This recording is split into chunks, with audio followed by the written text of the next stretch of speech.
at St. Kizito's grounds. I want to request every church, it is no longer time for denominations. You saying it is our church, it is time we come together, we join hands. Though the idea has been founded by the Catholic Church, but we welcome everyone because it's all our challenge. These people stay in our families. We also call upon the parents from various corners to come that day and also witness some of the things. Reason, it is us parents who produce the youth, and that's why we are having this problem. Some of us have failed to communicate to our children. I also want to call upon every kind of leaders, MPs, let's join hands. It is better we fight in here to change the society than maybe a leader concentrating in giving out handouts for these people to buy drugs. I always see some leaders pulling money, giving a very hardy drunkard to go and harden his drunkardness. And you find you're adding a problem into another problem. So it's better we come jointly and say no to this. When we rescue these children who are still at school, we shall have a better Uganda. Alobo Joan, the woman MP of Soroti City.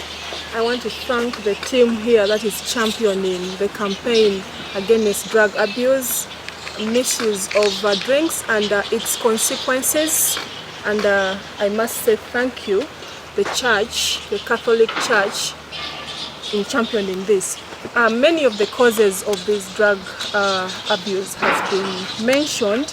I wouldn't go into details, but looking at the repercussions of all that, we have seen dropouts. We have seen these are the people who feel neglected, and there is a lot that they have in the community, family and individuals who they are affected so much. I will straight away go to our plan of the day. Drug abuse. When we talk about drug abuse, what are we looking at? We are not only looking at the drugs that are being taken, we are looking at also other substances.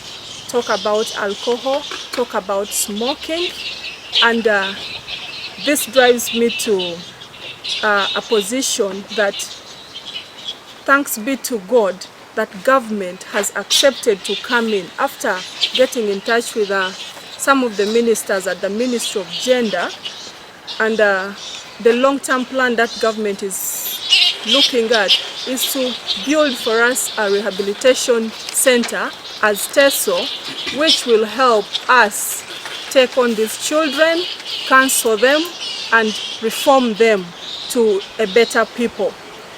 Also, we are lobbying as a parliament through the Ministry of Gender to see that we get hands-on skills for these children who are affected by the drugs or who are addicted to these drugs. These skills are not just any other skill, but in the rehabilitation process, they are trained different kind of skills, tailoring, saloon, and many other. I see some of them have joined football, which is also a great initiative. So this will help them employ a better life without drugs, and due to frustration, this is why many people are getting involved in this kind of issue. We also have a long-term plan as a committee, a short-term plan as a committee that is handling this issue. I want to thank one of the organizations that has already come in. Our short-term plan as a committee and even as a parliament, when we discussed it in the Committee of Gender, is that this starts as a process where sensitization has to take the topmost part in the communities, in families, and individually. We have to look out for these people, share with them, talk to them, and advise them on the effects and how they can come out, which is also a gradual process. Thereafter, we will push ourselves to look into the rehabilitation part of it. And this rehabilitation we are still talking to many of the organizations that work with this type of situation, and I pledge that I request many of the organizations to come in, because obviously we will look at the time frame of somebody who has been in the drug addiction, and we will treat these people according to the rate or to the effect of the drug to their body. We have also contacted a few psychiatrists who will be able to help us to examine the status of many of these addicts. And we are also looking out for the total orphans who really have no families, and as I said, each category will be treated separately. I also want to request that we should not handle these people with in a rough way. Let's handle these people in a way that they feel they are part of the community. We are tabling a bill which is being written by Sarah Opendi and team, Honorable, and which is yet to come to Parliament, on regulation of alcohol and many other drugs to be stopped and others to be regulated. And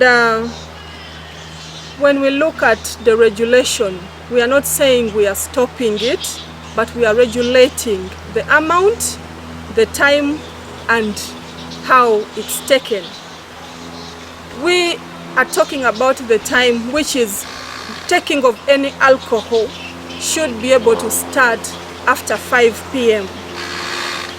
And after 5 p.m. it ends at 9. We have seen many people survive on selling alcohol. That is the reason we cannot say we are stopping it, but we are regulating. And when we look at days back in the days, our parents used to drink alcohol after work up to 9. We used not to have a high rate of street kids, drug abuse, alcohol addicts, and all this. So my humble request to government is to revise our education system, which is currently focusing on white-collar jobs, which does not really meet the growing population demand of our young people. Also, my request to the government is to see that many of our tertiary institutes, the rates, the school fees rate, the tuition rate should be lowered for many other people to be able to afford to enter into these institutions and get the hands-on skills. And through the Ministry of Gender, we also should be able to equip the people who have already come out with hands-on skills with equipments that they can use. I want to thank the Ministry of Gender. A few days ago, on Friday, they have embarked on equipping many of our groups, and many of our women and men and youth have been equipped with hands-on equipments according to the skills that they have. So literally, as a country, we already have a law. Let's not be deceived that we do not have laws, but we are only facing a challenge of implementation. The law enforcement officers have taken it for granted that they do not follow these laws, and we want to ask government and our district authorities to put much emphasis on the law enforcement officers, and let's enforce this to have a better nation. When we do this, in a few years to come, we shall be able to curb the drug abuse and reduce the drug addicts.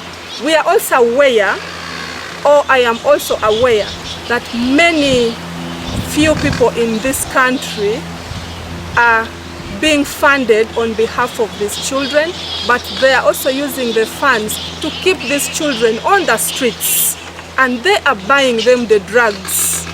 I want to request the people who are being funded to take care of these children. It doesn't cost much to help these young children get out of where they are.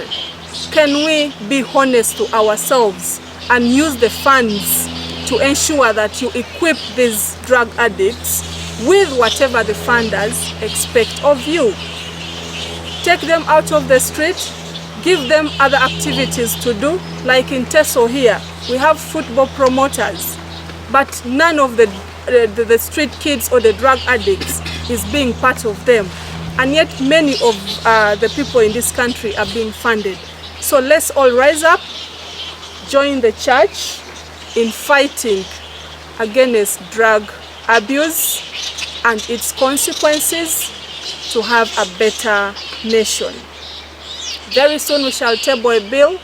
I don't want us to get offended with this bill. It's on regulation, and let's respect it if we are to see our children grow up to a better person. On the 17th of March, I am glad to be part of this campaign, being a mother, being a woman, and also being a youth who is in the brackets of the same people who are being affected. And I am very glad to be part of the team fighting this. We are mobilizing resources from many of the government leaders and officials, the political family, and trust me, this is going to be the first of its kind in Teso and the first of its kind elsewhere, where the church and the leaders are joining hands to fight the drug abuse and its consequences. I pledge that we all turn up. Mothers, parents, please let's turn up to see that we get our children out of this activity. Do not be deceived. No child will be arrested. No child will be punished. We are here to help you, and we are here to get you out of that situation and see a better life in you, and we shall be able to avoid many of the consequences that will come up. Many have died. We also have illegal, we call it illicit alcohol being sold, which has killed very many people. So we need government to come in seriously, and that is our humble prayer that we work out a solution as a government, as a church, as individuals. This is a collective effort. Let's all turn up on the 17th March of this month to celebrate and to campaign against drug abuse at Madeira, St. Patrick's Catholic Church being the champion. All other religious leaders will be present. We shall have various activities. We are also looking at a run from the town to where the venue Madeira is going to be. We are looking at various activities that will be there. Football will be there.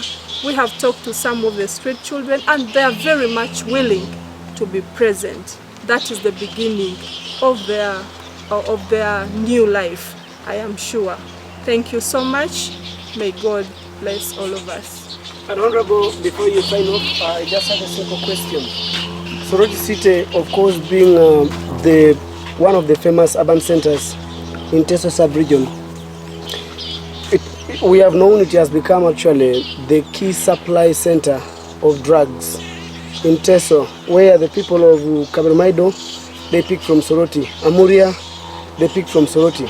The dealers of drugs are well known, and there are some of the famous people, some of the richest people in the city. So why don't you administratively get rid of these people to actually mitigate the supply of drugs? Thank you so much. It's well known and it's true, as you have put it, that there are people who are supplying these drugs, who are aiding the supply of these drugs. Personally, within the city, I am still doing research to confirm, to get the real information of the individuals, though I have a clue about them. And that is the network. We want to cut that network. Many of these people are renowned. If they are really supplying the drug, they are the people encouraging our children to be on the streets. But as of now, allow me do the research, and I will come out with the names of people who are getting involved into this situation. I will also meet them in person, because when you look at Chenge, or the fuel for the flying, or that is got from flying school, there is no way these children can get access to this to flying school, meaning there is an official who is automatically connected with them. And I am doing that research. So far so good. I have 2 names, but when I get into proper detail, I am going to expose this and hand them over to the police, or to government, to the necessary authorities to handle them. This drives me still to emphasize on those are the same people who are being funded to remove these kids from the streets, to equip them, to empower them. But instead of equipping and empowering the addicts, they are instead helping them access the drugs and the alcohol. So let me stop here for now. I will get back to you. Honorable, the last one. The public is at times much aware of the origin of these street kids, and some of them hail from rich families. What could be your advice to this kind of people who have decided to leave their children to become street kids, and yet they are driving, they are very rich, and they fear to identify themselves to be parents to some of these children loitering in streets? Thank you very much. We agreed as a team, as our short-term plan, that we are going to identify these children and look at the kind of the categories they are in. I have interacted with them as a person.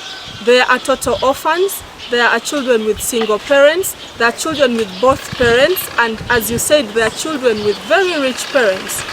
We are looking at driving to these children's communities, identifying their families and taking an initiative to share with the family and the community on a way forward.